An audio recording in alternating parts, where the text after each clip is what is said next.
Talk some Texas A&M because, Steve, we have another SEC night game at Kyle Field, which means another five-star visit weekend as well, because we got the fifth-ranked Aggies taking on the Florida Gators, and one of the more intriguing names this weekend on campus is going to be four-star UF commitment. That's right, edge KJ Ford is visiting the Aggies this weekend, so he's going to be on the other sideline watching the team he's committed to.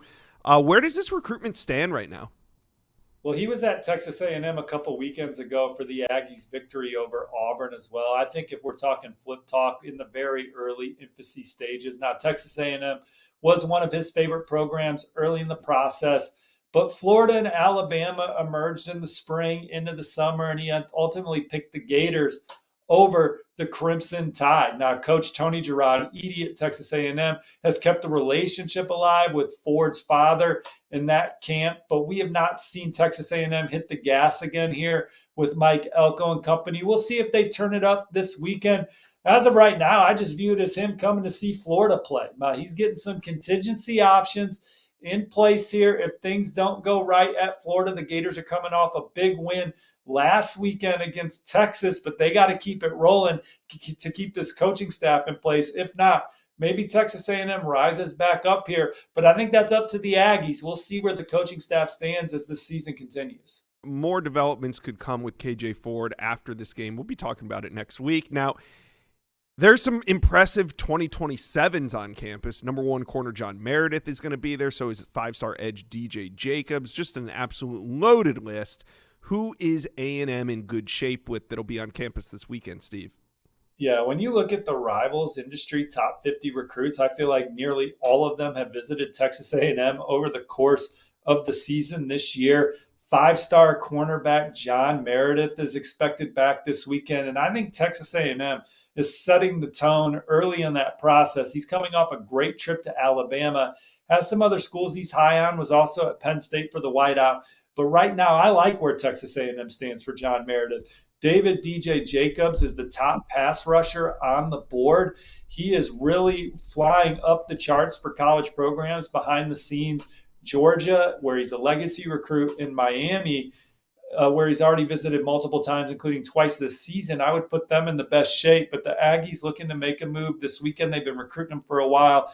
Excited to get him on campus. Some other names expected this weekend: the number 2 running back in the country, Tyson Robinson, the number 5 receiver in the land, Dakota Garant, and Olu Olubabola is an offensive lineman from New Jersey that's already been to Texas A&M. I think the Aggies are one of the front runners for him as well. All right. Now, when it comes to predicting this game, I mean, there's some recruiting ties here because DJ Lagway, I mean, yes, he was all Gator almost the entire time, but at the very end, there's only one team that had his ear, and that was when Mike Elko arrived. He got a quick meeting with DJ Lagway. You know, there was some sort of relationship there. Obviously, it didn't happen, but the ties are there. So when it comes to predicting this game, I think we're both going the Aggies, but the Gators, they played really well against Texas. They have some of the best young wide receiver talent in the country with Vernell Brown and Dallas Wilson. But do you think the Gators can get a road win at night at Kyle Field? Well, they're talented enough to, but I just love the way that the Aggies are playing on both ball. You mentioned Florida's young receivers. Well, Texas A&M's got some elder statesmen right. receivers that have been tough to match up with, that have made a lot of plays this year already. Confidence is growing. It's at night at Texas A&M. I like the Aggies to get another win and continue their push towards what could ultimately be a historic season for Mike Elko and company. One game away from the SEC title game last year. Certainly one of the contenders to appear in the SEC title game this year and beyond. Another opportunity on Saturday night against Florida. I think Texas A&M gets it done, but this is a Florida program where everybody's counting them out, ruling them out. Got a big win last week, and can they do it again this weekend? They have the talent to do it. Texas A&M and USC were both in the picture at the end of the DJ Lagway sweepstakes, with him staying locked in with Florida. But that was one of the first modern NIL recruiting battles where the figures being thrown around behind the scenes were excitingly high. And there was a threshold that I thought if one of the schools got to, they could have flipped him, but they didn't get there. And he's a Gator, and he's coming back to his home state this weekend to play against the Aggies.